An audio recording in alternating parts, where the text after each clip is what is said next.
Am I audible?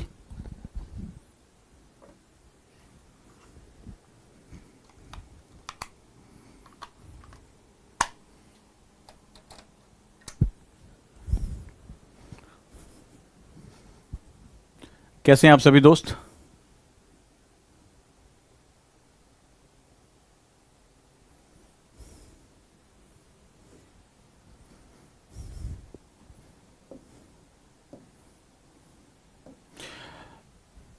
क्या मेरी voice बिल्कुल क्लियर है आप सभी दोस्तों तक? मेरी आवाज़ आ पा रही है आप तक? Good evening all of you. और अगर आज मेरी एनर्जी में कमी मिले तो मुझे माफ़ करिएगा। बहुत ही तेज़ हेडेक हो रहा है, मैंने अभी मेडिसिन ली है और मैं क्लास लेने की कोशिश कर रहा हूँ। एक्सेसिव पेन हो रहा है मुझे, तो मैं कोशिश करूँगा कि मैं अपना कंसंट्रेशन और अपनी एनर्जी लेवल को हाई बना के रख सकूँ और आप सभी दोस्तों तक एक बहुत ही महत्वपूर्ण, मतलब मैं इसको मानता हूँ कि ये सिलेक्शन के लिए सबसे वो टर्निंग पॉइंट है जो आपको बना और बिगाड़ दोनों सकता है, राइट। तो आपको यहाँ पर बहुत ही ज़्यादा ध्यान से, बहुत ही ज़्यादा मेहनत से चीज़ों को समझना पड़ेगा। और यहाँ पर मैं आज आपके साथ एक नए सेगमेंट में प्रवेश करने जा रहा हूँ जिसका नाम है हमारा आंसर राइटिंग बैच। अब कई लोगों को ये लग रहा होगा कि हमारी ऐप पे ये जो क्लास चल रही है उसको आप यूट्यूब पे क्यों दिया गया। उसका कारण है कि कई बच्चों ने बहुत लेट एडमिशन लिया है, कल रात में जाकर उन्होंने एडमिशन लिया, हम बहुत दिन से कह रहे थे, और इस वजह से उनको अभी लॉगिन आईडीज़ जो हैं वो प्रोवाइड काफ़ी को हो गई हैं, कुछ एक को बाकी है। क्योंकि मेरा ये जो सफ़र है वो आपकी लाइफ का एक बहुत बड़ा एक चेंजिंग पैटर्न बन सकता है, न सिर्फ उत्तर लिखने में, अपनी राइटिंग को सुधारने में, अपने पढ़ाने के तरीके को सुधारने में, अपनी सोच को सुधारने में, ज़्यादा से ज़्यादा थॉट्स जनरेट करने में, थॉट्स को इंटरलिंक करने में। आप अंदाज़ा नहीं लगा सकते कि अगली जो 30 कक्षाएं हैं मेरे साथ, जो क्लासेस हैं, वो आपके व्यक्तित्व को बहुत बदल सकती हैं।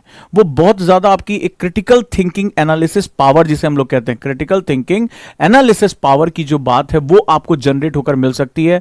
और आज जो आप यहाँ हैं, आज से मेरे साथ इस 30 क्लासेस के सफ़र के बाद, आज उसके बाद आप देखेंगे कि आपकी राइटिंग में, आपके जो सेगमेंट्स हैं, आपके सोचने का जो तरीका है वो बहुत कुछ बदल चुका होगा। और ये इंडिया का सबसे हॉलिस्टिक बैच है जहां पर ऐसी इंटरनेशनल मैथोलॉजी जिसको आंसर राइटिंग मैथोलॉजीज में नहीं बताया जाता, वो सब मैं लेकर आया, जिसके लिए मैं महीनों से बहुत मेहनत कर रहा था। आज वो वक्त आ गया है कि वो आपके सामने प्रस्तुत कर सकूं। और इस बैच का जो ओरिएंटेशन है, सबसे पहला जो मेरा ओरिएंटेशन है, सबसे पहले मैं आपकी पुरानी अवधारणाओं को, यानी ओल्ड कॉन्सेप्ट को तो मैं पहले तोड़ दूंगा, ठीक है। आप जो उत्तर लिखने, आंसर राइटिंग की पुरानी अवधारणाएं हैं उनको आज मैं तोड़ दूंगा। दूसरा, मैं आपको क्रिटिकल थिंकिंग करना सिखाऊंगा। आप जानते हैं कि अगर ये आपके पास आ गया तो सिर्फ यूपीएससी से पहले नहीं, लाइफ लॉन्ग यूपीएससी में भी आपको बहुत बेनिफिट होने जा रहा है, क्योंकि पूरी सर्विस आपकी क्रिटिकल थिंकिंग बेस है। क्रिटिकल थिंकिंग यानी समस्याओं पर गहराई से विचार करने की क्षमता, जाकर सूक्ष्म एनालिसिस करने की क्षमता, इंफॉर्मेशन को कलेक्ट करने की क्षमता, अपने दिमाग को एक मैग्नेट बनाने की क्षमता, जहां आपका माइंड मैग्नेट में कन्वर्ट हो जाता है और इंफॉर्मेशन को वो फेच करना शुरू कर देता है, जैसे चुंबक लोहे को अपनी तरफ खींचता है, उस तरह की क्षमता आपकी क्रिएट होगी। अगला सबसे इंपॉर्टेंट, जो आपकी क्लास आपको पढ़ाई जा रही है उसका मैक्सिमम पार्ट रिवाइज करना। आप जानते हैं, अगर आप ओजांकियन हैं तो अच्छी तरह जानते हैं कि मैं रिवीजन पर बहुत एम्फेसिस करता हूं। और न्यूरो लिंग्विस्टिक प्रोग्रामिंग में जो ब्रेन पावर्स होती है, जितने भी आपके ब्रेन पावर एक्सपर्ट हैं पूरी दुनिया की, वो ये कहते हैं कि रिवीजन आपकी मेमोरी का एक बड़ा इंपॉर्टेंट पार्ट होता है।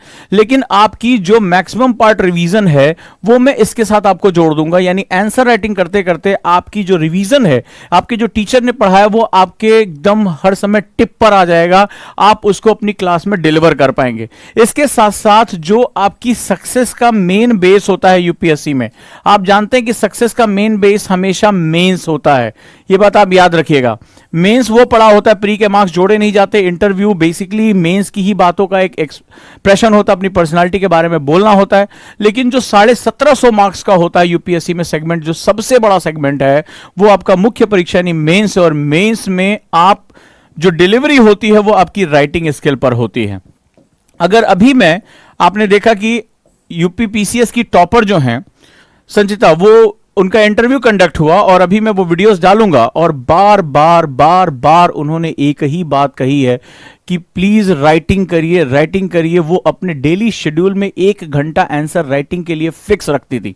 ये संचिता का स्टेटमेंट है, 1 घंटा उनका आंसर राइटिंग पर बिल्कुल फिक्स रहता था कि नहीं ये करना ही करना है। तो आप ये सोच के देखिए, अगर रैंक 1 है उनके पास तो उसके पीछे भी एक सिंपल सा कारण है, वो है आंसर राइटिंग करना।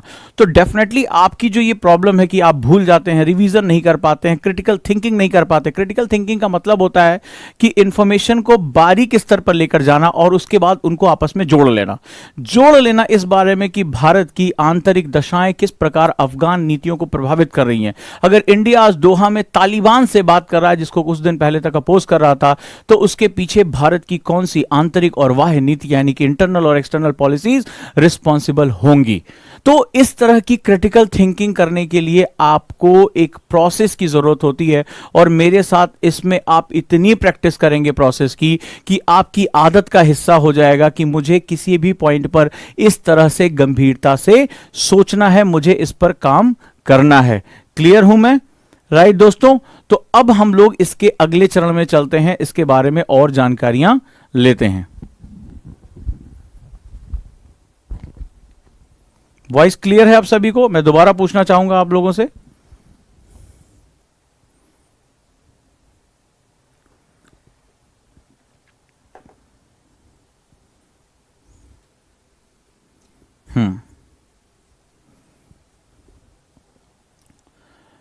तो अब आपको समझ में आएगा कि मेरा ये बैच जो है वो इन डेप्थ है, और ये यूट्यूब पे नहीं होने जा रही है क्लास।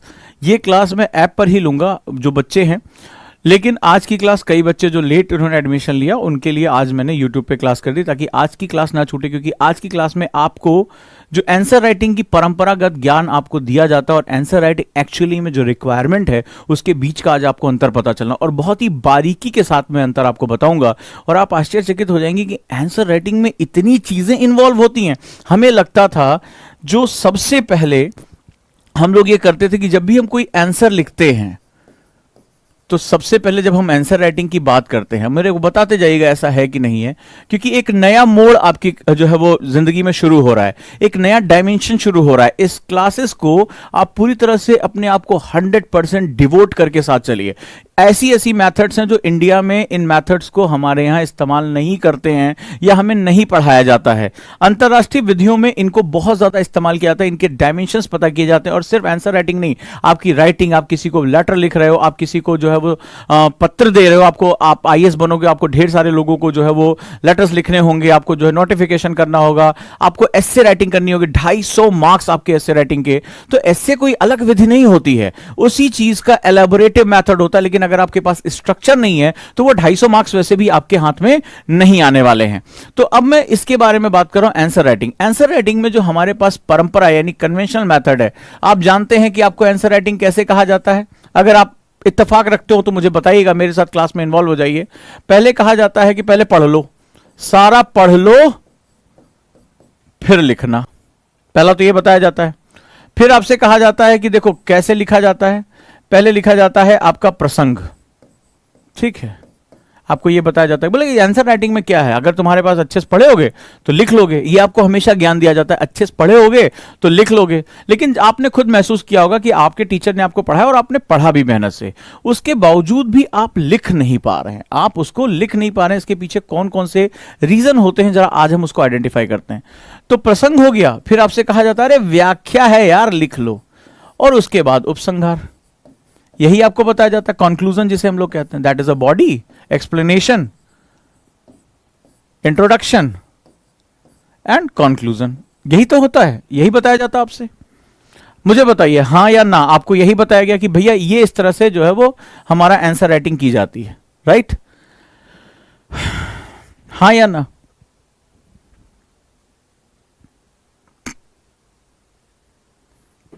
यही कहा गया होगा। लेकिन किसी ने बताया कि एक्चुअली में प्रसंग क्या होता है, इंट्रोडक्शन, और यूपीएससी में क्या रिक्वायरमेंट करता है, व्याख्या किस तरह से लिखनी चाहिए।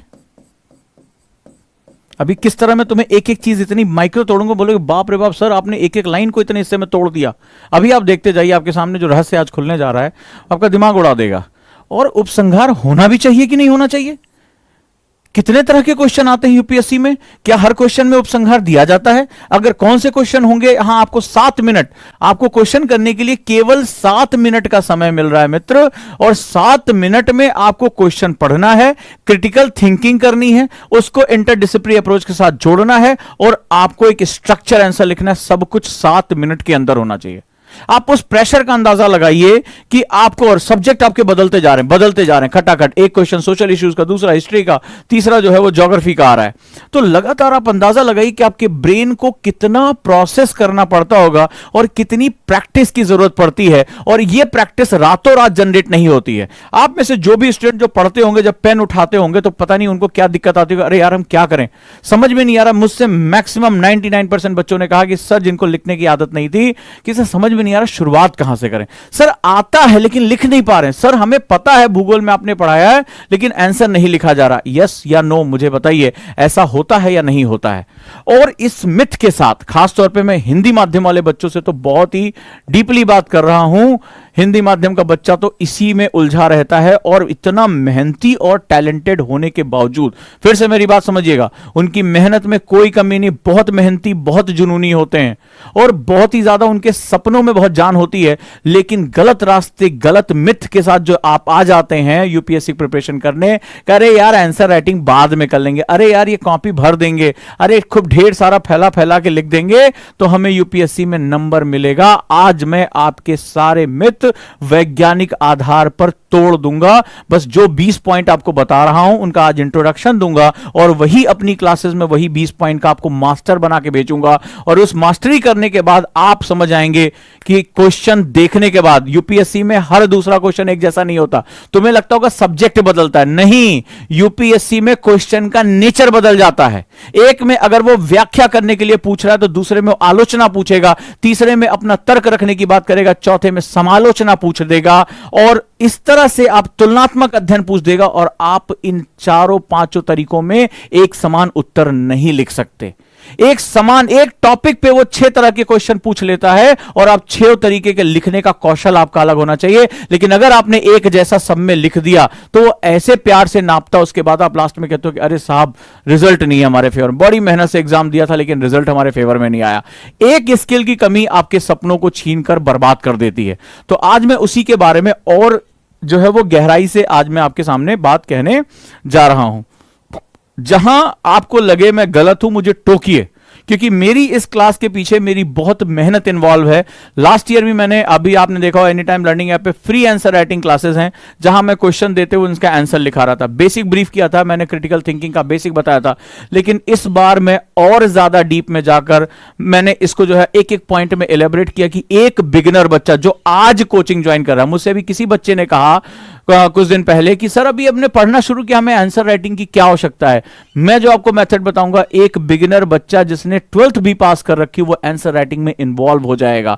और उस स्टेप को फॉलो करने के बाद जो आज मैं आपको चार्ट देने जा रहा हूं, जो मैं आज आपको 20 डायमेंशन देने जा रहा हूं, उन डायमेंशन के जो मैं 3 कैटेगरीज देने जा रहा हूं, बहुत बारीकी से महीनों की मेहनत के बाद जो मैं चीज आपके सामने लेकर आ रहा हूं, अगर आज आपने उसको फॉलो कर लिया और उसको अपनी राइटिंग प्रैक्टिस में हिस्सा बना लिया, तो फिर इसके बाद आपका जो आंसर होगा वो बहुत ही बेहतरीन आंसर माना जाएगा, क्योंकि वो इंटरनेशनल स्टैंडर्ड पे बने हुए हमारे आंसर्स हैं। चलिए हम शुरू करते हैं। तो सबसे पहले तो मैं आपकी इस मेथड को तोड़ देना चाहता हूं। मेरी क्लास में शुरुआती दिनों में जब तक मैं ना कहूं तब तक इस मेथड में कोई भी आंसर नहीं लिखेगा। यानी मुझे पैसेज में आंसर आज के बाद जब तक मैं ना कहूं मुझे नहीं चाहिए। इस क्लास में केवल वही रुके जो मेरे मेथड्स के साथ चल सकता है, जिसको अपनी पढ़ाई में एक बदलाव करना है, जिसकी आंसर राइटिंग स्किल, उसका रिवीजन, क्रिटिकल थिंकिंग, उसकी पर्सनालिटी को डेवलपमेंट करने, अपने एस्से को सुधारने का अगर वो अपनी जिंदगी में साधन बनाना चाहता है, उसको वेज एंड मीन्स में बनाना चाहता है, सो उसका बहुत बहुत स्वागत है। जो पुरानी परंपराओं की तरह की चलो यार अभी पढ़ लें बाद में लिखा जाएगा, बिगिनर के लिए आंसर राइटिंग नहीं होता है, उनके लिए पहले भी बात मैं कह दूं वो एग्जिट कर जाएं, ये क्लासेस उनके लिए नहीं है। क्योंकि आंसर ही वो तरीका है, लिखना ही आपका वो तरीका जो आपके व्यक्तित्व को रिप्रेजेंटेशन देगा। ना तो आपकी फोटो जा रही है, ना आपके बारे में कोई आइडेंटिफिकेशन जा रही है, ना आपकी आवाज जा रही है, सिर्फ और सिर्फ आपकी कलम और उस पेन के बीच में जो संबंध बनता है, जो रिलेशनशिप होता है, जो आपके दिमागों में विचार हो रहे होते हैं, एग्जामिनर को एग्जैक्टली वही दिखाई पड़ता है। आप घबराए हुए थे, आप परेशान हैं, आपके दिमाग में कोई तनाव चल रहा है, आप डरे हुए हैं, इससे एग्जामिनर को कोई मतलब नहीं है। आपकी राइटिंग जिस रूप में उसके सामने आ रही है वो उसी हिसाब से आपको नंबर दे देगा। चाहे आप गरीब के घर से हो, चाहे आपके पिता ने कर्ज लिया हो, चाहे आप बहुत मुसीबतों का सामना करने आईएएस तैयारी कर रहे हैं, इस एग्जामिनर को आपके बारे में कुछ नहीं पता और इसको कोई मतलब नहीं है। तो आपके पास एक मौका आ रहा है, एक मौका, वो कुछ घंटे आपको मिल रहे हैं, उसी में ही आपको अपनी पूरी मेहनत को झोंकना है। तो गलती से भी गलती मत करिएगा, नहीं तो सुनहरा मौका अगर हाथ से निकल गया तो सिर्फ आने वाली पीढ़ियों को आप कहानियां सुनाते रहेंगे। तैयार हैं हम लोग अब इसके लिए?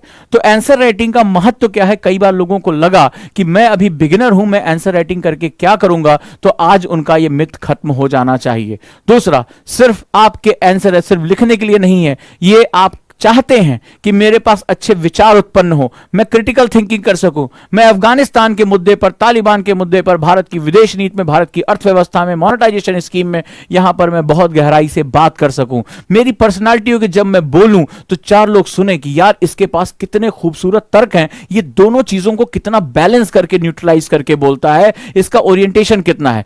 आप सबसे बड़ी बात जो हमारे सामने होने जा रही है, आप ये जानते हैं कि यूपीएससी का जो एग्जाम है वो भारतीय संविधान के अंतर्गत आता है। यह किसी पॉलिटिकल पार्टी या किसी भी दक्षिणपंथी या वामपंथी विचारधारा यानी लेफ्ट या राइट स्ट्रीम के साथ नहीं जुड़ा होता है। और मैंने अपने अनुभव में कितने बच्चों की कॉपियां चेक की हैं, और कॉपियां चेक करते ही मैं उसका political orientation, social orientation, family orientation, economic orientation, सारी की सारी चीजें बता देता हूं। और वो परेशान हो जाते हैं कि आपको ये चीजें कैसे पता चली, क्योंकि वो क्या होता है इस यूपीएससी में, न्यूट्रल रहना, यानी कि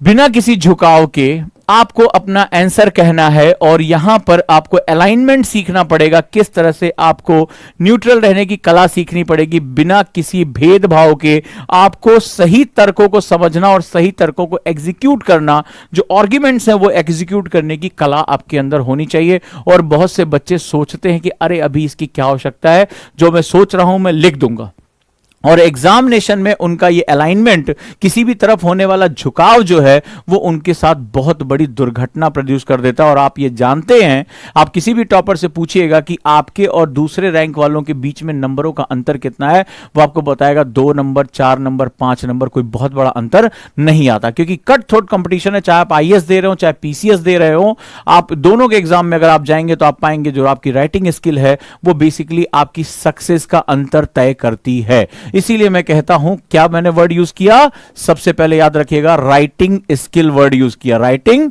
स्किल वर्ड यूज किया। अब यहां 2 शब्द हैं, राइटिंग और प्लस स्किल। हमारा स्टूडेंट, ज्यादातर जो अनट्रेन्ड स्टूडेंट होता है, उसको लगता है कि मैंने पढ़ लिया मैं लिख लूंगा, मैंने पढ़ लिया मैं लिख लूंगा, I will able to write because मेरे दिमाग में है। लेकिन स्किल का मतलब होता है दक्षता के साथ लिखना, ठीक है, यानी कि राइटिंग विद एफिशिएंसी, राइट। तो दक्षता के साथ लिखना बेसिकली स्किल आता है, एंड दैट नीड्स प्रैक्टिस। इसमें हमें बहुत ज्यादा प्रैक्टिस की इन्वॉल्वमेंट होती है।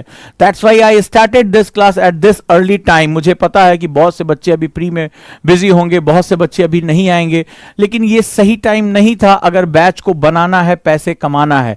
लेकिन यहां पर अगर मैं बात करूं, मेरे लिए ओरिएंटेशन, वो जो कॉन्सेप्टर के बच्चे हमारे साथ जुड़े, जो एनसीईआरटी के बच्चे जुड़े, जो अभी अपनी पढ़ाई में आगे जा रहे हैं, उनके लिए राइट टाइम है स्किल्स की प्रैक्टिस करने के लिए समय देना। ये कोई 1 महीने, 2 महीने, 4 महीने में नहीं, मैं सिद्धांत बताऊंगा, प्रैक्टिस के तरीके बताऊंगा, लेकिन प्रैक्टिस कंटिन्यू करते हुए इसमें आपको लंबा समय लगेगा। जो यूपीपीसीएस की टॉपर आई उसको कम से कम 2.5 साल लगा, 2 साल लगा, तब जाकर उसने अपने आप को एक्सपर्ट में कन्वर्ट किया और रैंक 1 लेकर आई।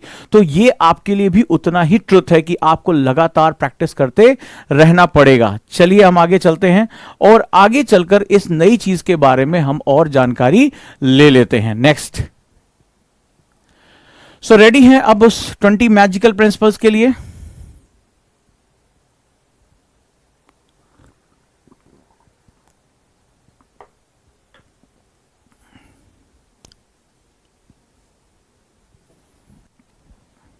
अगर रेडी हैं तो सर वी स्टार्ट इट, हम शुरू करते हैं अपनी कहानी को। सो आज मैं चाहूंगा आप लिखना शुरू करें। That is a power writing 20 powerful principles for empowered writing, empowered कर रहा हूं। मेरी इस पूरे जो क्लास आपके साथ होने जा रही है आंसर राइटिंग की, जो हमारी ये क्लासेस हैं, वो बेसिकली आपको एम्पावर्ड करेगी। यानी कि जब ओजांक आपके साथ नहीं रहेगा तो आपके पास मेथड्स होंगे, और जब आपके पास मेथड्स होंगे तो आपको अपनी शक्ति का एहसास होगा। मैं आपको इस कंपटीशन में बहुत आगे देखना चाहता हूं। मैं आपको उन तरीकों के बारे में बात करने जा रहा हूं जो तरीके आपके जीवन को बहुत ज्यादा बदल देते हैं। तो चलिए हम लोग अब शुरू करते हैं। इसके लिए पेन और पेपर रखिए, क्योंकि ये मेथड्स हमें अपने इंडियन एजुकेशन मार्केट में बहुत कम देखने को मिलते हैं। इसके लिए मैंने विदेशों की जो राइटर्स हैं, जो विदेशों के एक्सपर्ट्स हैं, जो यूनिवर्सिटीज में जो मैथोलॉजीज होती हैं, मेरे जो अपने कलीग हैं बाहर, उनसे जब मेरी लगातार बात होती रही तो मैंने उनके सारे सिद्धांतों को कंपाइल किया है। और वहां पर जो बेस्ट यूपीएससी के लिए जो रिक्वायरमेंट्स हैं, जो एक्स प्रोफेसर्स से मिलने का मौका मिला, जिन्होंने रिटायरमेंट के बाद बताया कि हाँ हम कभी इवैल्यूएशन में रहे, हमने चेक किया है, तो एक उनसे एक ओवरव्यू लेते हुए कि आपने किस तरह से, क्या रिक्वायरमेंट आप अपने स्टूडेंट में देखते थे, अगर वो कॉपी रखता है तो हम ये चीज चाहते हैं। तो दोस्तों अब वो चीज आपको, वो पूरी निचोड़ जो मेरी महीनों की मेहनत है मैं आपको देने जा रहा हूं। और बड़े ध्यान से समझिएगा कि मैंने इस पूरे प्रोग्राम को 3 हिस्सों में बांटा है, जिसमें हमारा पहला हिस्सा है, यानी इस प्रोग्राम के बाद आपको एक इंपावरमेंट की फीलिंग आएगी कि आप फील करेंगे कि जो आपके हाथ में पेन है, जो आपका विचार है, उसको आप कितने तरीके से आर्टिकल फॉर्म में, एस्से फॉर्म में, आंसर राइटिंग फॉर्म में, आलोचनात्मक तरीके से, तुलनात्मक तरीके से, व्याख्यात्मक तरीके से, आप वर्णनात्मक तरीके से, किस तरह से जो रिक्वायरमेंट यूपीएससी पूछेगा, मैं सर इस इंफॉर्मेशन को इतने तरीके से ट्विस्ट करके उसके सामने रख दूंगा। तो ये चाहे आप ऑप्शनल की तैयारी कर रहे हैं, जीएस की प्रिपरेशन कर रहे हैं, या किसी भी आप एग्जाम की तैयारी कर रहे हैं, ये राइटिंग मैथोलॉजी आपके लिए बहुत काम करने जा रही है। जो मेरा सबसे पहला सेगमेंट है, और वो मैं आपको सिखाने जा रहा हूं स्ट्रक्चर ऑफ आंसर। जैसा कि हम सभी जानते हैं हमारे व्यवहार में, आपके घर में जब मकान बना होगा तो ऐसा तो नहीं होगा कि मिस्त्री ने आया, दीवार खड़ी कर दी, बोले धक्का-धक मार दो फिर देखा जाएगा, फिर बोला अरे ऐसे नहीं, ऐसे करना है। सबसे पहले आपका नक्शा बनाया गया था। ये बहुत सिंपल सा सिद्धांत है। जब भी आप कोई भी मकान बनाते हैं, कोई भी चीज आप, सबसे पहले आप लेआउट ड्रॉ करते हैं। चाहे आप करिए, चाहे जो है सरकार करे, सरकार को भी कोई कॉलोनी बसानी होती है, सड़क बनानी होती है, कोई भी मेट्रो का प्रोजेक्ट लाना होता है, सबसे पहले वो लेआउट लेकर आती है। इसको वहां पर डीपीआर बोलते हैं, डिटेल प्रोजेक्ट रिपोर्ट। इसमें हर चीज का बारीकी से अध्ययन किया जाता है। तो अगर ये हमारे आपके जीवन का एक बड़ा इंपॉर्टेंट फेनोमेना, आपके घर में भी जब मकान बना होगा तो सबसे पहले मकान का नक्शा पास कराया जाता है। आपने देखा होगा, आप किसी भी जो अथॉरिटी में चले जाएं, वहां पर नक्शा पास कराना जरूरी होता है कि आपने किस प्रकार का मकान बनाया है, वो सुरक्षित है या नहीं है। आंसर राइटिंग प्रैक्टिस में भी ये बहुत ही इंपॉर्टेंट होता है कि जब हम आंसर को करने जा रहे हैं तो क्या हमने आंसर का स्ट्रक्चर बनाया है। जी हां, मैं आपसे प्रसंग, व्याख्या, उपसंहार की बात नहीं कर रहा हूं। अभी आप देखते जाइए कहानी कितनी लंबी होने जा रही है। तो मेरा जो पहली चीज मैं आपको सिखाऊंगा, स्ट्रक्चर ऑफ आंसर लिखो, यानी कि उत्तर की अवसंरचना कैसी होगी। और मैं आपके दिमाग में उत्पन्न होने वाले विचार, जो थॉट्स इवैल्यूएट हो रहे हैं, वहां से लेकर आपकी कॉपी में जो आपके वर्ड्स आ रहे हैं, वहां तक को मैं लिंक करने जा रहा हूं। ठीक है, मैं इसके बारे में पहले भी मोटर एक्टिविटी के बारे में बता चुका हूं। आज मैं वहां के बारे में बात नहीं करूंगा कि न्यूरल सिस्टम यानी मोटर एक्टिविटी कैसे डेवलप होती है। मैं सिंपल स्ट्रक्चर की बात कर रहा हूं। सबसे पहले हम स्ट्रक्चर यानी संरचना की बात कर रहे हैं, और मैं आपको एक बहुत ही इंपॉर्टेंट मेथड सिखाऊंगा और एक मेथड आपका तोड़ दूंगा। आप आंसर में इतनी भयानक गलतियां करते हैं, आपको लगता है आपने बहुत अच्छा उत्तर लिखा है, लेकिन एग्जामिनर की रिक्वायरमेंट उससे बिल्कुल उल्टी होती है। और आज आपको सिखाऊंगा write with a top down approach. लिखो, write with the top down approach, यानी उत्तर लिखने का पहला गोल्डन प्रिंसिपल है, मैजिकल प्रिंसिपल है, हमेशा लिखो ऊपर से नीचे की तरफ। अब ये ऊपर से नीचे क्या है, वो आपको अवधारणा हो। ऊपर से नीचे की तरफ यानी अधोमुखी, लिखो अधोमुखी अवधारणा के साथ उत्तर लिखना चाहिए।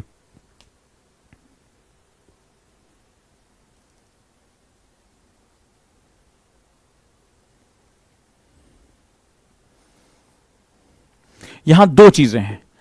हम में से, आप जानते हैं, हम में से ज्यादातर स्टूडेंट जो है वो बॉटम अप अप्रोच के साथ लिखता है। आप आश्चर्य, जब मैंने कितनी कॉपियां चेक की हैं, इंटरनेशनल मैथोलॉजीज में जो आंसर चाहिए होता है एग्जामिनर को, वो पहली लाइन उसको वही चाहिए होती है जो आंसर का कीवर्ड, जो क्वेश्चन का कीवर्ड हो। क्वेश्चन का कीवर्ड ही आपका आंसर का पहला और दूसरी लाइन होनी चाहिए।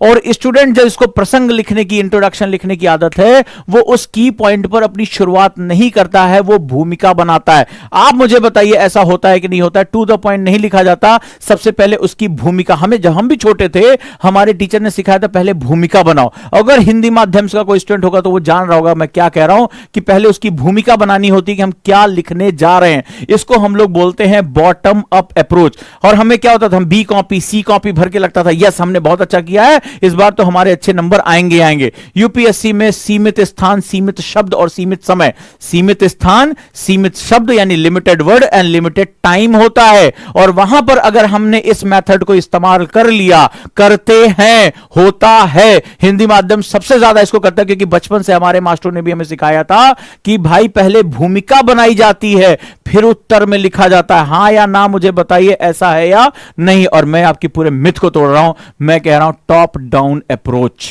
अब ये टॉप डाउन अप्रोच क्या होता है मैं आपको प्रैक्टिस करके बताऊंगा। ये 20 प्रिंसिपल में पहला प्रिंसिपल है टॉप डाउन अप्रोच और बॉटम अप अप्रोच, यानी कि आधार प्रभाव या अधोमुखी, यानी ऊपर से नीचे तक कॉन्सेप्ट में लेकर आना। जिस हिसाब से एग्जामिनर की आंखें दौड़ रही हैं, वो क्वेश्चन पढ़ते हुए सबसे पहले जो आपसे चाहता है उसको आप दे दो, उसको आप दे दो। आंसर राइटिंग का जो महत्व होता है वो प्रेजेंटेशन का महत्व होता है। यह बात आप याद रखिएगा। मैं एक छोटा सा एग्जांपल लेता हूं, मैं समय ले रहा हूं, लेकिन आज आपकी सारी अवधारणाओं को मैं तोड़कर खत्म कर दूंगा। इतने माइक्रो लेवल पे मैं आपको जाकर बताऊंगा, आप कहेंगे वो समझिएगा। मैं आपको उस एग्जामिनर जो आपकी कॉपी चेक करेगा यूपीएससी में, उसका माइंडसेट बता रहा हूं। और अचानक से क्या हुआ कि एक वेटर जो है आता है, और वेटर ऐसे थाली में चावल, उसके ऊपर दाल, उसके ऊपर रोटी, उसके ऊपर रायता, उसके ऊपर अचार, उसके ऊपर रसगुल्ला, उसके ऊपर सलाद, सब डालकर आपके सामने ला देता है। आप देखकर भड़क जाते हैं। तो वेटर कहता है कि साहब आपने ये सारी चीजें ऑर्डर की थी, ये सारी की सारी चीजें हैं। और वो बिल्कुल सत्य कह रहा है। उसमें आपने दाल, चावल, रोटी, सब्जी, अचार, रायता जो जो मांगा था सब कुछ है, लेकिन एक दूसरे के ऊपर मर्ज करता हुआ है। पापड़ के ऊपर रसगुल्ला रखा हुआ है, और आप बताइए क्या हालत होगी। सेम ऐसा होता है, जो स्टूडेंट जो है वो ट्रेंड नहीं होता है, वो क्या करता है, इंग्रेडिएंट यानी अपनी नॉलेज को वो डाल देता है। जैसे उस वेटर ने उस थाली में सब कुछ डाल दिया। आप मुझे बताइए आपका रिएक्शन क्या होगा, ईमानदारी से बताइएगा। आप गुस्से से आग बबूला हो जाएंगे, कहेंगे पागल हो रखा है तू, मतलब तू अलग अलग थाली कटोरी में लेकर नहीं आ पा रहा था, सब तूने इसी थाली में डाल दिया। मतलब दाल, चावल, रोटी, सब्जी, अचार, रसगुल्ला सब कुछ इसी में तूने डाल दिया। मीठा, नमकीन, कड़वा कुछ भी पता नहीं चल रहा है, तो आप आग बबूला हो जाएंगे। सेम यही होता है जब एग्जामिनर आपकी कॉपी पकड़ता है और आप उसके सामने सारे इंग्रेडिएंट उल्टी कर चुके होते हो। जो दिमाग में आया सब कुछ लिखना है, गांधी के बारे में, नेहरू के बारे में, जो आपको समझ में आया, भूगोल के बारे में आपने सब लिख दिया। और आपको लगा अरे वाह, मैंने तो पूरी नॉलेज आज उल्टी करके आया हूं, आज तो मुझे बढ़िया नंबर मिलेगा। कब नंबर मिलता है? जब आप किसी रेस्टोरेंट में जाते हैं और आपको वेटर बहुत अच्छे तरीके से ग्रीट करता है, खूबसूरत थाली में, अलग अलग कटोरियों में आपने सुंदर तरीके से आपको वही सेम इंग्रेडिएंट दाल, चावल, रोटी, सब्जी, अचार, सलाद, रायता आपको प्रेजेंट करता है। आप बहुत खुश होते हैं। और जब खुश होते हैं, प्रेजेंटेशन से पहले आता है, आपके हाथ धुलवाता है, आपको ग्रीट करता है, पीने के लिए पानी देता है, थाली लगाकर आता है। फिर आप जब खुश होते हैं तो जाते समय आप उसको टिप देकर जाते हैं। क्या देकर जाते हैं? जब आपका म्यूजिक अच्छा होता है, एम्बियंस अच्छा होता है, इंग्रेडिएंट सुंदर तरीके से, कुछ भी अलग नहीं है, वही दाल, चावल, रोटी, सब्जी, यानी नॉलेज आपकी सेम है, पर आपका प्रेजेंटेशन बहुत मैटर करता है। और फिर अगर आप रेस्टोरेंट में गए होंगे तो आप जाते समय उसको टिप भी देकर जाते हैं। ये टिप ही तो लेनी है मुझे एग्जामिनर से। अब यहां पर आपकी जगह वो एग्जामिनर है जो प्रेजेंटेशन देख रहा है, और वो वेटर की जगह आप हैं, यानी इंग्रेडिएंट परोसने वाले। अब आप मुझे इसमें आप समझ लीजिए कि अगर आप अपनी नॉलेज को सही तरीके से प्रस्तुत नहीं कर पाते हैं, प्रेजेंट नहीं कर पाते हैं, इंग्रेडिएंट समान होने के बावजूद, वो आपके ऊपर एंगर होगा, समझेगा ये कूड़ा स्टूडेंट है, इसको हमें कोई खास ध्यान नहीं देना है। और उसी इंग्रेडिएंट के साथ अगर आपका प्रेजेंटेशन बहुत अच्छा हो जाता है तो आपको टिप देकर जाएगा। यानी अगर वो आप 5, 6 नंबर, 7 नंबर भी 10 में योग्य हैं तो शायद 1 नंबर वो आपको ज्यादा दे दे। वो 1 नंबर आपकी रैंक, आपकी जिंदगी बनाने के लिए बहुत इंपॉर्टेंट होगा। क्लियर है? आगे चलते हैं। तो मैं आपको सिखाऊंगा कि किस तरह से आंसर को पहले पकड़ा जाता है, कीवर्ड पहले कैसे क्रिएट किया जाता है। नेक्स्ट आ जाइए। मैंने कई स्टूडेंट की कॉपियां पढ़ी हैं। हमारे यहां आंसर राइटिंग का एक चलन है और बच्चे बहुत बढ़ चढ़कर हो जाएंगे, भाग लेते हैं आंसर राइटिंग में। कई बच्चों ने मुझे अपनी आंसर राइटिंग भेजी, बाहर के बच्चों की भी मैं आंसर राइटिंग चेक करता रहता हूं। तो अभी जैसे हमने एक स्कॉलरशिप टेस्ट कराया था, उसमें भी कई बच्चों की कॉपियां देखी। बहुत लंबे लंबे कॉम्प्लेक्स सेंटेंस लिखते हैं और ऐसा लिखते हुए फीलिंग आती है कि मैंने शब्द बचा लिए और मैंने बहुत भारी बात कह दी। बट जब हम खाना खाते हैं कई बार, और ढेर सारा खाना भारी गरिष्ठ बहुत घी वी तेल में बना हुआ हमारी गर्दन के जब नीचे उतरता है तो कई बार हमें खांसी आ जाती, उल्टी हो जाती है, हम उसको पचा नहीं पाते हैं। बहुत सिंपल सा फंडा, कभी आप बहुत गरिष्ठ भोजन ढेर सारा मुंह में डाल लीजिए तो क्या होगा, खांसी आएगी, उल्टी हो जाएगी, बॉडी उसको बाहर कर देती क्योंकि बॉडी के लिए खतरा है वो। तो कई बार जब हम कॉन्सेप्ट्स लिखते हैं तो हम बहुत कॉम्प्लेक्स और लार्जर कॉन्सेप्ट लिख देते हैं और हमें लगता है कि हम एग्जामिनर को प्रभावित कर देते हैं, और एग्जामिनर क्या करता है, उसको उल्टी कर देता है क्योंकि उसको भी इंटरेस्ट नहीं आ रहा है आपके आंसर को पढ़ने में। तो दूसरा प्रिंसिपल जो होता है, हमेशा याद रखिएगा, जो भी बच्चे खुद से करना चाहते हैं, ब्रेक थिंग्स डाउन। मतलब क्या होता है, ब्रेक योर सब्जेक्ट इनटू 2 और 4 major parts and use a lead sentence. यानी आप अपनी अवधारणाओं को 2 से 4 हिस्सों में तोड़िए। लिखिए, आप अपनी अवधारणाओं को 2 से 4 हिस्सों में तोड़िए और उससे एक प्रभावशाली वाक्य की संरचना करनी है, और उससे एक प्रभावशाली वाक्य की संरचना करनी है।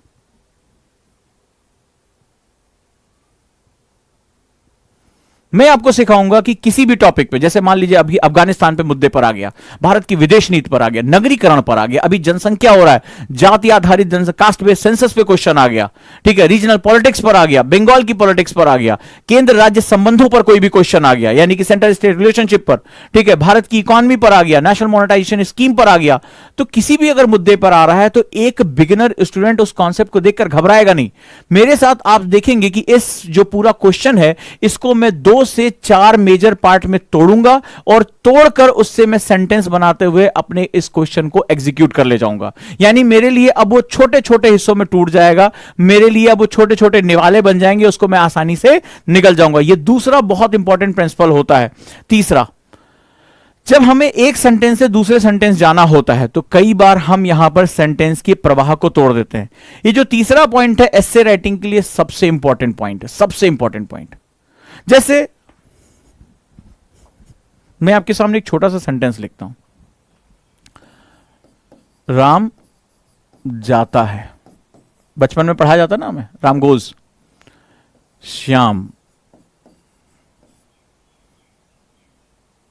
जाता है। अब अगर मुझे इस एक बहुत छोटा सा एग्जांपल दे रहा हूं, एक सिंपल सा, ये 2 सेंटेंस है जिसको मैंने लिखने के लिए 6 शब्दों का इस्तेमाल किया। अगर मैं एक ट्रांजिशनल वर्ड यूज करूं, राम और श्याम जाते हैं, अब आप कहेंगे सर इसमें कोई बहुत बड़ी बात नहीं है, ये बड़ा आराम से लिखा जा सकता है। लेकिन जब आप कॉम्प्लेक्स आंसर लिखते हैं तो आपसे बहुत बड़ी गलती हो जाती है। हमें यह नहीं पता होता कि कौन सा एप्रोप्रिएट वर्ड है जो मेरे सेंटेंस को आगे फॉरवर्ड कर रहा है। आपको पता है कि आंसर राइटिंग जब आप करते हैं, स्कूल में करते हैं तो आप हेडिंग डालते हैं, लेकिन जब आप यूपीएससी के आंसर राइटिंग करते हैं तो आपको हेडिंग डालने के लिए समय नहीं मिलता।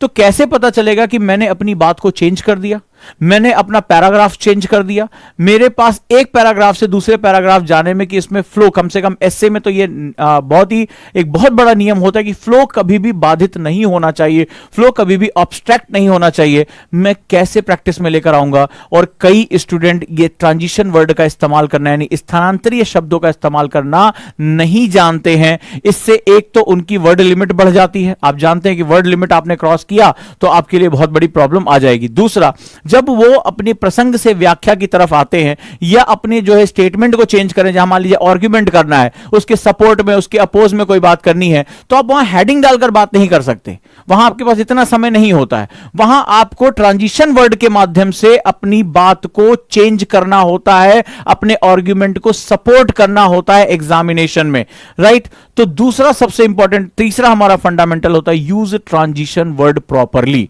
लिखो, स्थानांतरीय शब्दों या हस्तांतरीय शब्दों का सही प्रयोग करना।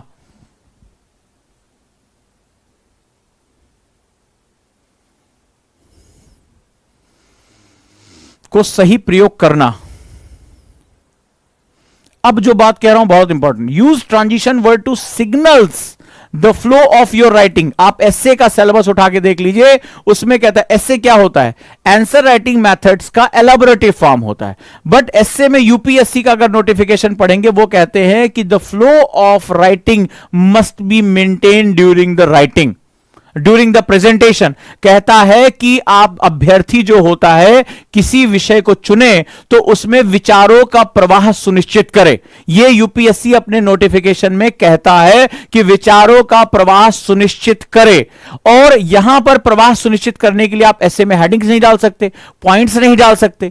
इसमें ट्रांजिशन वर्ड के माध्यम से कि मैं सर अब अपनी बात को आगे बढ़ा रहा हूं, सर मैं अपनी बात को चेंज कर रहा हूं, सर मैं इसके आर्गुमेंट्स के सपोर्ट में जा रहा हूं, सर मैं आर्गुमेंट के अपोज में जा रहा हूं, इस बात को कहने के लिए आप प्रॉपरली वाइजली ट्रांजिशन वर्ड का इस्तेमाल करते हैं और बताते हैं। सिग्नल देने का मतलब उसको संकेत देते हैं कि मेरी राइटिंग का प्रवाह सुनिश्चित बना हुआ है।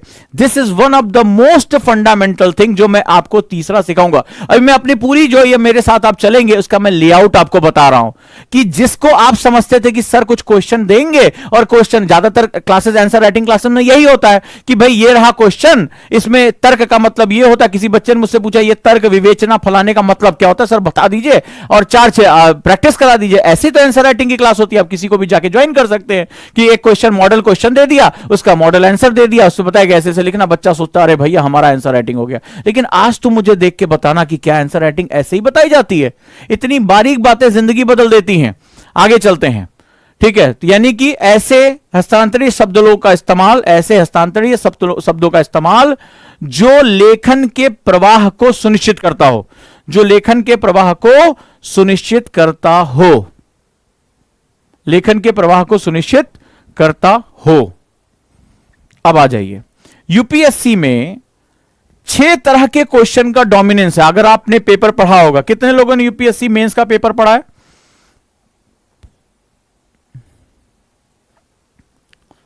अब जैसे हरनीत ने लिखा कि मींस कंजक्शन, नहीं, सिर्फ कंजक्शन नहीं है। कंजक्शन केवल जो है दो, जैसे मैंने राम और श्याम एक छोटा सा, तो बच्चों का एग्जांपल दिया। ये और जो है संधि जिसे कहते हैं वो नहीं होता है।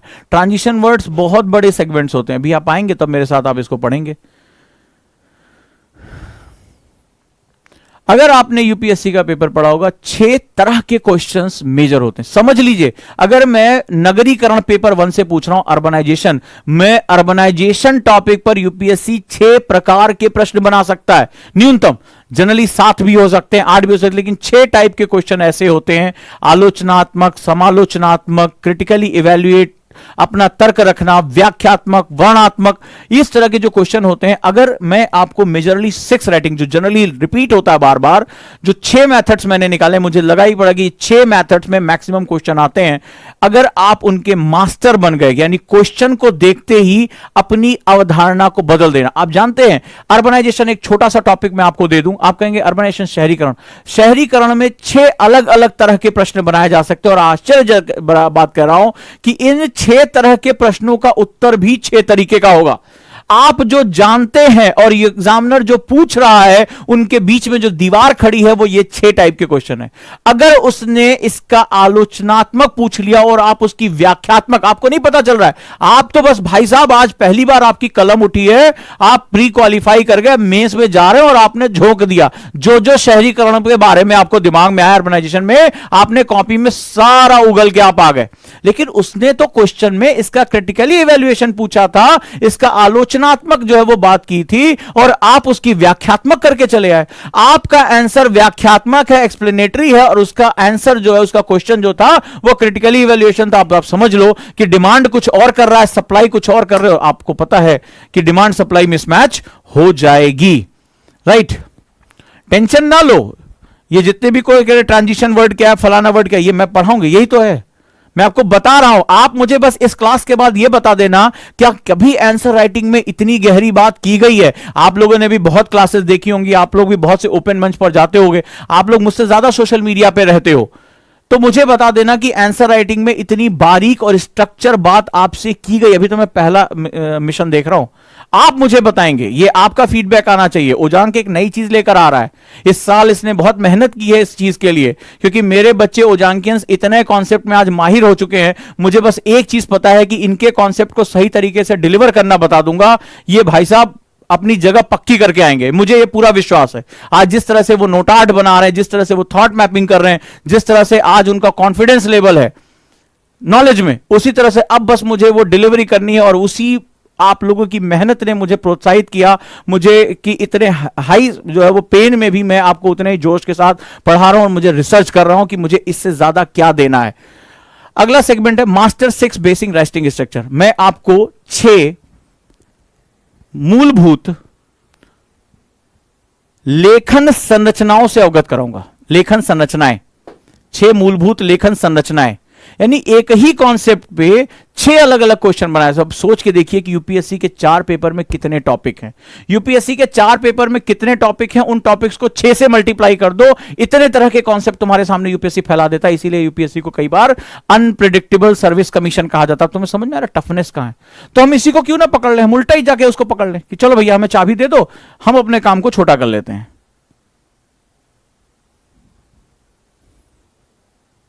नेक्स्ट वन, मतलब अकॉर्डिंग टू द क्वेश्चन। यहां पर मैं आपको क्या सिखाऊंगा, how to put ideas in their proper order, not according to you, according to the question, according to the UPSC. यहां मैं आपको सिखाने जा रहा हूं। बहुत बड़ी मात्रा में स्टूडेंट, ये बहुत मेजर मिस्टेक है, बहुत इसको इंपॉर्टेंट मार्क कर लो, पूरा फोकस इस पे रख लेना। ये इतना इंपॉर्टेंट सेगमेंट है कि स्टूडेंट जैसे क्वेश्चन पढ़ता है अपने हिसाब से आंसर लिखना शुरू कर देता है। क्या लिखा, how to put ideas in their proper order according to the demand. वो जो डिमांड करेगा मैं उसका आंसर उसी तरह से दूंगा। ठीक है, तो यहां मैं आपको सिखाऊंगा किस प्रकार अपने विचारों को सही तरीके से प्रश्न के अकॉर्डिंग, प्रश्न के अनुसार रखना है, प्रश्न के अनुसार रखना है। आ जाओ अब, how to stick things together लिखो। किस प्रकार वाक्यों को जोड़ना है, मतलब जो क्वेश्चन होते हैं उसमें आपने कुछ भी बात कही कि अभी मान लो क्वेश्चन आया कि हाल के दिनों में अफगानिस्तान को लेकर, मान लो एक क्वेश्चन आता है हाल के दिनों में, आप चाहे तो क्वेश्चन भी लिख सकते हैं, हाल के दिनों में अफगानिस्तान को लेकर भारत की विदेश नीति संशय का शिकार रही। In recent days the Indian foreign policy is now showing a confusing path in the terms of Afghanistan policy. अब आप इसमें क्या होगा, आपको इस बात, ये ओपन एंडेड क्वेश्चन कहा जाता है, बड़ा खतरनाक किस्म का क्वेश्चन होता है। अब ये तुम हां पे भी जा सकते हो। इसने क्वेश्चन कहा कि हाल के दिनों में अफगानिस्तान को लेकर भारत की विदेश नीति संशय का शिकार रही, मतलब हम किसी पक्ष की तरफ जा नहीं पा रहे, ना हम अमेरिका की तरफ जा पा रहे, ना हम तालिबान का समर्थन कर पा रहे, ना विरोध कर पा रहे। ठीक है, तो हम संशय का शिकार दिखाई पड़ रहे हैं इस समय, हम स्पष्ट कोई बात नहीं कर पा रहे, हम क्या रहे, वेट एंड वॉच करेंगे। ठीक है, हमारे हित भी उसमें जुड़े हुए हैं। तो अब ये कह रहा है कि नहीं, ये कह रहा है हां। अब देखो, अब ये क्या है, आप हां पे भी जा सकते हो और आप ना पे भी जा सकते हो, लेकिन वो कह रहा है कि तुम जिस भी तरफ जाओगे, आइदर यस या नो। अगर कहते हो यस तो तुम्हें क्या करना पड़ेगा, अपने डिस्कशन, अपने आर्ग्यूमेंट को देना पड़ेगा, और जो भी आर्ग्यूमेंट आप स्टार्ट करिए उसको प्रॉपरली फिनिश करिए, प्रॉपर वर्ड्स के साथ फिनिश करना। एक एक लाइन का आंसर आपको सिखाऊंगा, एक एक लाइन कैसे सुधारी जाती है। मैं 150 वर्ड की बात नहीं कर रहा हूं, आपके सोच रहे हो जांग सर 150 वर्ड का सिखाएंगे। मैं तुम्हें एक एक लाइन, एक एक शब्द, एक एक पैराग्राफ सिखाऊंगा कि कैसे लाइंस चेंज की जाती हैं, किस वर्ड के साथ लाइन खत्म की जाती है, किस वर्ड के साथ दूसरी लाइन शुरू की जाती है, कैसे पैराग्राफ चेंज किए जाते हैं, कैसे आर्ग्यूमेंट्स, डिस्कशन को तरीके से रखा जाता है। चलिए, don't jump on another topic before finishing discussion. यह कहता है कि ध्यान रखो, जब भी कोई आर्ग्यूमेंट कर रहे हो, चाहे चीन को लेकर, क्या भारत को चीन के साथ अपने निर्यात आयात को प्रतिबंधित करना चाहिए? मैं क्वेश्चन तुमसे पूछ रहा हूं कि अगर क्वेश्चन आ गया कि भारत को अपनी घरेलू अर्थव्यवस्था को बचाने, घरेलू उद्योग को बचाने के लिए क्या चीन से निर्यात को प्रतिबंधित कर देना चाहिए? India should impose ban on the import from China to protect their domestic industries. अब मैं तुमसे यह क्वेश्चन पूछ रहा हूं, बड़े ध्यान से गहराई को समझना। अब इसमें हां या ना, बहुत से देशभक्त कह रहे होंगे हाँ, अरे बंद करो।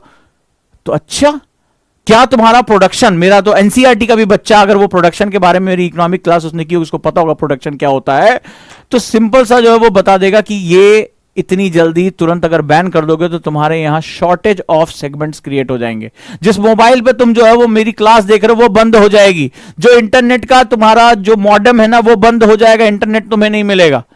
तो सवाल है कि तुम आर्ग्यूमेंट्स क्या क्रिएट कर रहे हो, इसमें सही और गलत कुछ नहीं है, सवाल है कि अपने डिस्कशन और आर्ग्यूमेंट को कितनी डेप्थ में लेकर जा रहे हो। एम आई राइट? ठीक है, तो यहां मैं आपको सिखाऊंगा कि आप कभी भी जब तक डिस्कशन क्लोज ना करें तब तक अगले आर्ग्यूमेंट पर मत जाएं। यह मैं आपको यहां सिखाऊंगा, बहुत ही बारीक सेगमेंट है।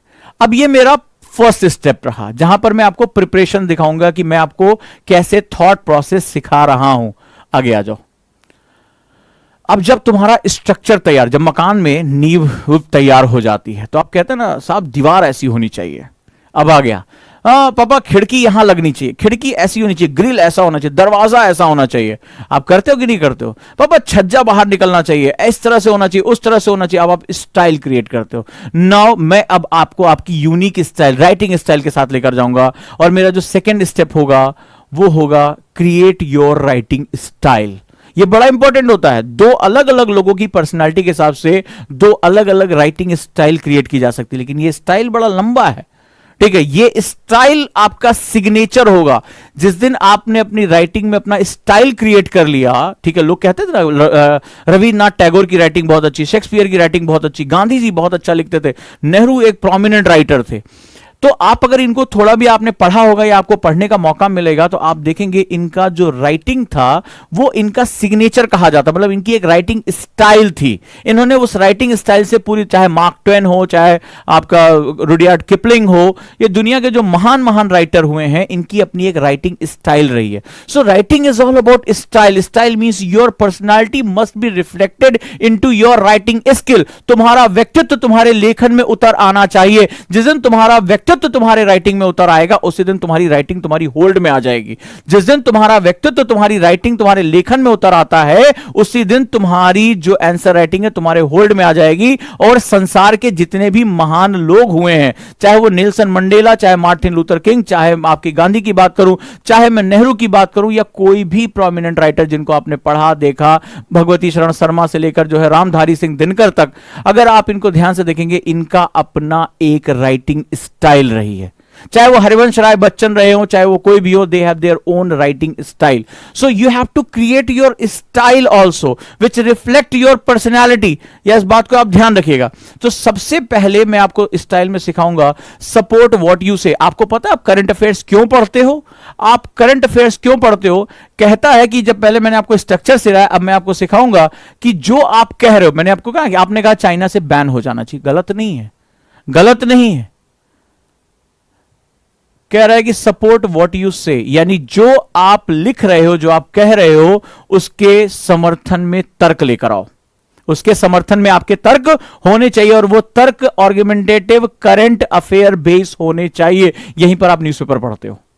कहता है use specific and concrete word to support what you say. कहता है कि स्पेसिफिक यानी आप अभी भारत सरकार ने हाल ही में कुछ कहा हो, भारत सरकार ने हाल ही में कोई जो इनिशिएटिव लिया हो, भारत सरकार की हाल ही में कोई रिपोर्ट आई हो, नीति आयोग की कोई रिपोर्ट आई हो, कहता है कि स्पेसिफिक। आंसर राइटिंग इतना आसान नहीं होता है। स्पेसिफिक यानी विशिष्ट, टू द पॉइंट। नहीं नहीं, सरकार हाल ही में कई सोच रही है। अरे क्या सोच रही है? आप किसी नीति के बारे में बताओ, आप मेक इन इंडिया प्रोग्राम के बारे में बताओ, आप आत्मनिर्भर भारत के बारे में बताओ, आप नीति आयोग की रिपोर्ट के बारे में बताओ। आप किसी भी एक चीज के बारे में आप स्पेसिफिक करें एंड कॉन्क्रीट, मतलब according to the specific data, ठीक ठाक हो जाना चाहिए। ये नहीं होता है। You have to be very specific and concrete. Concrete का मतलब होता है कि अगर वो 67.5 है तो वो 67.5 ही प्रेजेंट होना चाहिए। वर्ड्स टू, अब यहां वर्ड्स में, वर्ड्स का मतलब होता है वेरी स्पेसिफिक आर्ग्यूमेंट। लेकिन यहां स्टूडेंट क्या करता है, वो तीतर के दो आगे तीतर, तीतर के दो पीछे तीतर, घुमाता रहता है तीतर। ठीक है, तो वो जो है वो उसको सपोर्ट करने के चक्कर में इतना लंबा रायता फैलाता है कि उसको समेटना उसको बड़ा मुश्किल हो जाता है। तो कहता है स्पेसिफिक एंड कॉन्क्रीट, यानी कि विशिष्ट और जो है संदर्भित शब्दों का इस्तेमाल किया जाए जिस आर्गुमेंट को आप कह रहे हो उसके समर्थन में। आप कहिए हां बैन हो जाना चाहिए, आप कहिए नहीं बैन होना चाहिए, दोनों बातें सत्य हैं। ओपन एंडेड क्वेश्चन में आपको फ्री हैंड देता यूपीएससी, जाओ जो करना है वो करो। भारत की विजय संशय में है, हां संशय में है, नहीं संशय में, नहीं संशय में। तो कहता है कि आप जो भी कहिए हां या ना, उसका सपोर्ट आप दीजिए। अगला,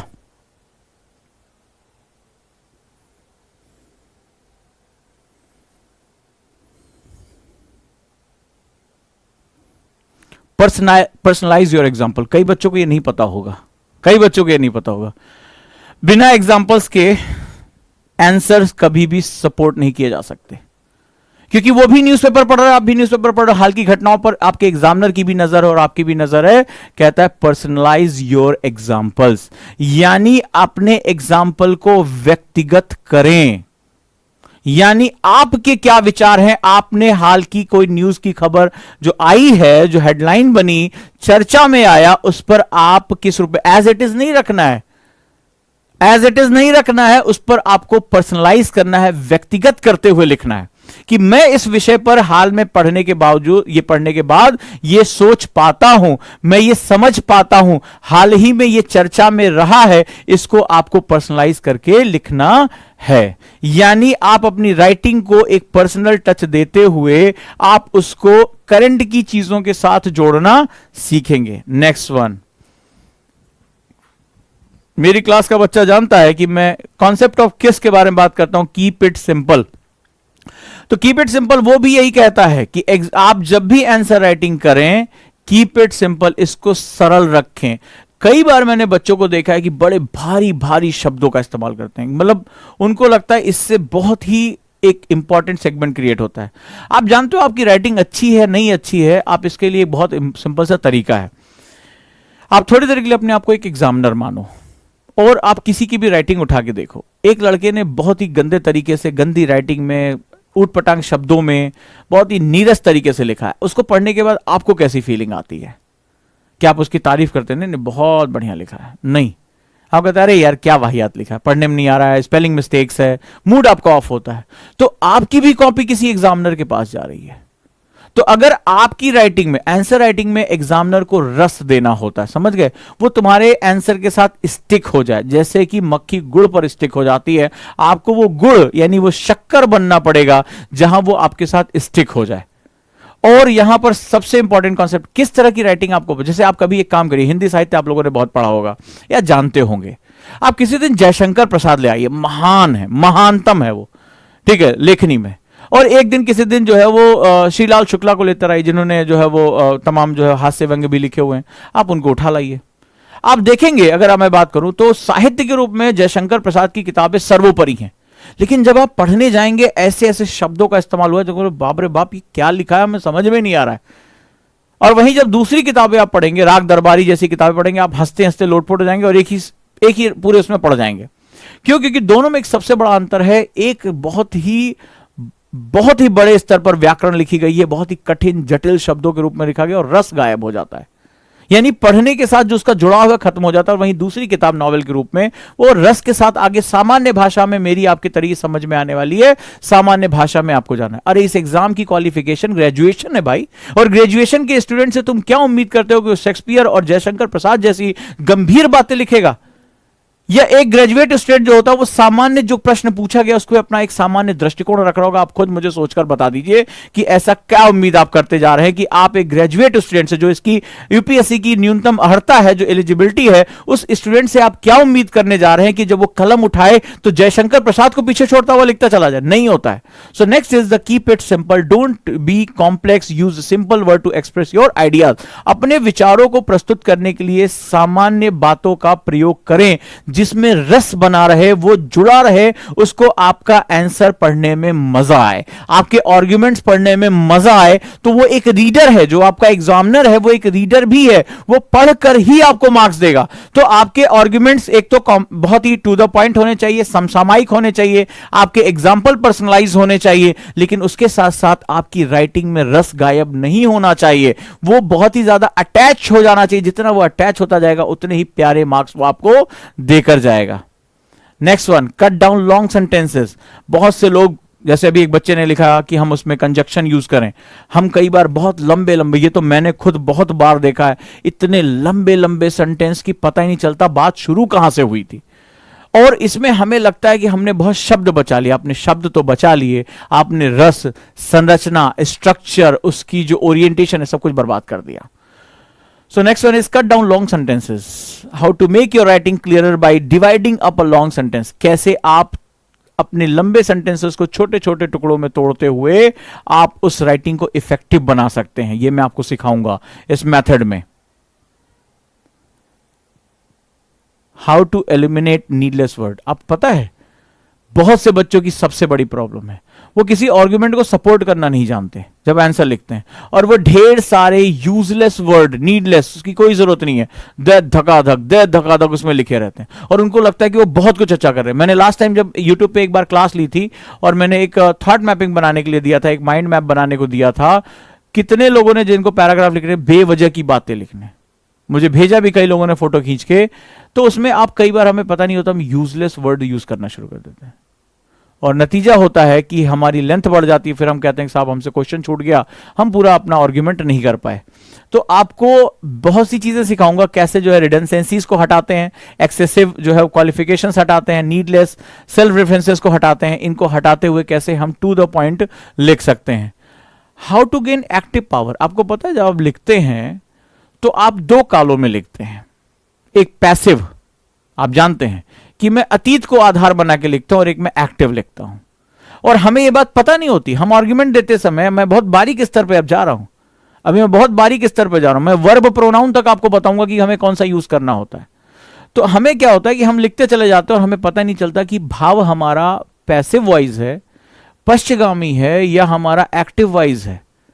और इनका भी बहुत ही इंपॉर्टेंट होता है how to gain active power, यानी आप एक्टिव सेंस में एक्टिव सेंटेंसेस यूज करिए, नॉट पैसिव सेंटेंसेस।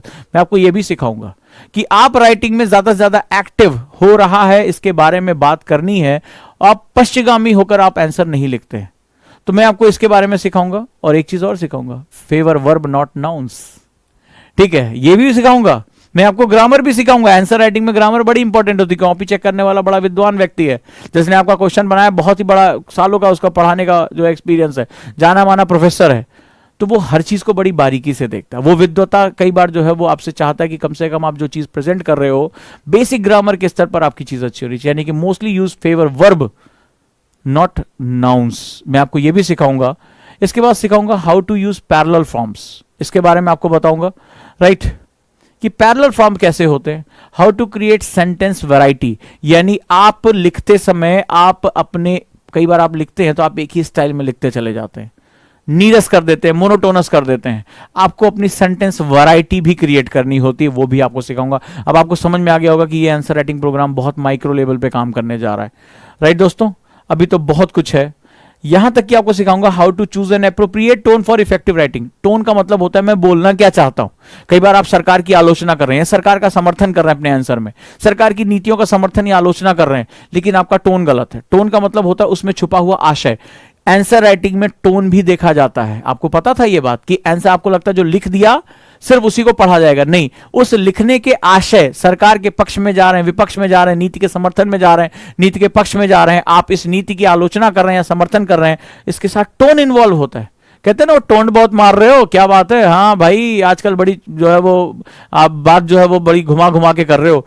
तो इफेक्टिव राइटिंग में टोन भी बहुत इंपॉर्टेंट होता है कि जो आप कह रहे हो और जो आपका आशय है, दोनों समर्थन करते हुए, दोनों एक साथ चलते हुए दिखाई जाने चाहिए। आपकी राइटिंग और आपका टोन, आपको ये बात बारीक पता थी कि दोनों चीजें अलग हो जाती हैं। कई बार आपकी राइटिंग जो है वो अलग टोन के बारे में बात करती है, वो साउंड कुछ और होता है, लिखा कुछ और होता है, और वो एक निगेटिव इंप्रेशन छोड़ देता है एग्जामिनर के ऊपर। मैं आपको इसके बारे में बताऊंगा कि कैसे पॉजिटिव पर्सनल टोन बनाते हैं, जहां आप अगर अलाइनमेंट भी आपको किसी क्वेश्चन में करना पड़ गया, मतलब आप किसी पक्ष की तरफ जाते हुए भी दिखाई पड़ रहे हैं, तो भी एग्जामिनर के दिमाग में निगेटिव प्रिंट नहीं आना चाहिए आपका। आपको यह भी ध्यान रखना, आपकी लड़ाई एक एक नंबर के लिए है, बात याद रखिएगा। Keep your writing general neutral. एक लड़की की मेरे पास कॉपी आई, मैं कॉपी चेक कर रहा था, मैंने बुलाया, मैंने कहा हाँ बेटा, मैंने कहा ये तुम्हें मतलब मेल सोसाइटी से कुछ बहुत चिढ़ है, कोई बात है, कोई ऐसी समस्या है?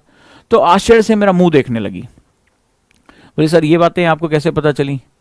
मैंने कहा तुम्हारा आंसर राइटिंग दिखा रहा है, ठीक है, पेपर 1 का आंसर राइटिंग था महिला सशक्तिकरण के बारे में, और उसने पुरुष समाज के ऊपर बहुत ही एक तरफा उसने राइटिंग कर दी, और ये बहुत स्वाभाविक है। उसने बताया कि उसके घर में कुछ ऐसी घटनाएं हुई थी जहां वो डोमिनेंस ऑफ पैट्रियार्की, पितृसत्तात्मक व्यवस्था की वजह से उसको बड़ी तकलीफें झेलनी पड़ी थी, और इसके लिए उसके मन में बड़ी खींच है इस बात को लेकर।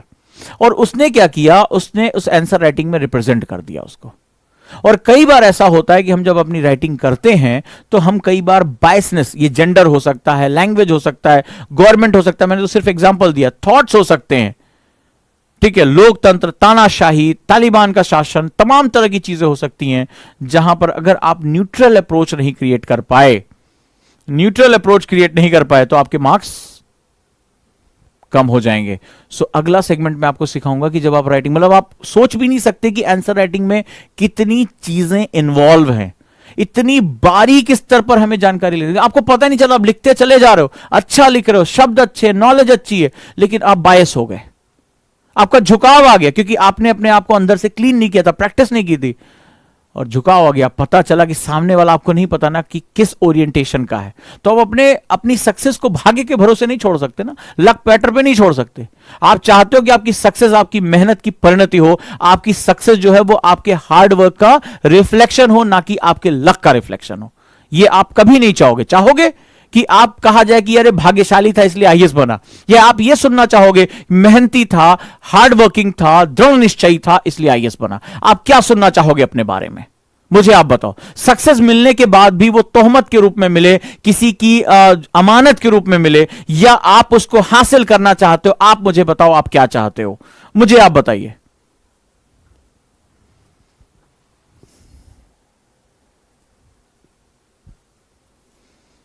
कोई नहीं सुनना चाहेगा कि रातों रात जग जग के अकेले कमरे में बैठ के मैंने मेहनत की थी और कोई मेरी मेहनत को मेरे भाग्य का जो है वो कहे। बिल्कुल बुरा लगता है। आप कहते हो, आर्ग्यूमेंट करते हो, अरे मेहनत की है भाई, इसके लिए तब मिला है मुझे, तो आप हमेशा चाहोगे। अभी बात खत्म नहीं हुई है, बहुत कुछ लेकर आया हूं आपके लिए, बहुत कुछ लेकर आया हूं। अब आ जाओ तीसरे पे, एंड रीडेबिलिटी। वो जो पढ़ेगा उसको क्या चाहिए, ये तुम्हें कोई नहीं सिखाएगा। तुम्हें आंसर राइटिंग के मान लो इसमें 8-10 4-5 मेथड्स कोई बता भी दे, पर कोई ये नहीं बताएगा जो तुमने लिख दिया वो इंप्रेशन क्या क्रिएट कर रहा है, वो एग्जामिनर के माइंड में क्या पिक्चर तुम्हारी दे रहा है, उसके बारे में भी आपको बताऊंगा। और आखिरी में बताऊंगा कि आंसर लिखने, यहां तक पहुंचते पहुंचते, थर्ड स्टेज पहुंचते पहुंचते सिखाऊंगा आंसर लिखने से पहले आंसर तैयार कर लेना। कि जिस समय आप क्वेश्चन पढ़ रहे हो आपके दिमाग में एक लेआउट एंड डिजाइन की मैं किस वर्ड को किस रूप में रखूंगा और एग्जीक्यूशन कैसा होगा, इसके बारे में आपको बताऊंगा। दैट मीन्स कि बिफोर, मतलब आप एक बार लिख दिए तब तो वो गया, आप उसको ना काट सकते हो ना मिटा सकते हो, वो तो गया के गया। लेकिन अगर ऐसा हो कि जो आंसर आप एग्जीक्यूट करना चाहते हो वो पहले से ही आपके दिमाग में उसका लेआउट प्लान तैयार हो जाए, सोचो अगर ऐसा हो तो क्या गलतियां करोगे? क्या लिखने के बाद काटने की नौबत आएगी? कभी नहीं आएगी। तो मैं आपको उस एंड पर सिखाऊंगा कि रीडेबिलिटी यानी मेरा आंसर कैसा होना चाहिए, इन सब चीजों को मिलाकर उसके बारे में मैं आपको बताऊंगा, और कैसे एग्जामिनर को मेरा आंसर अच्छा लगना चाहिए। क्लियर है दोस्तों?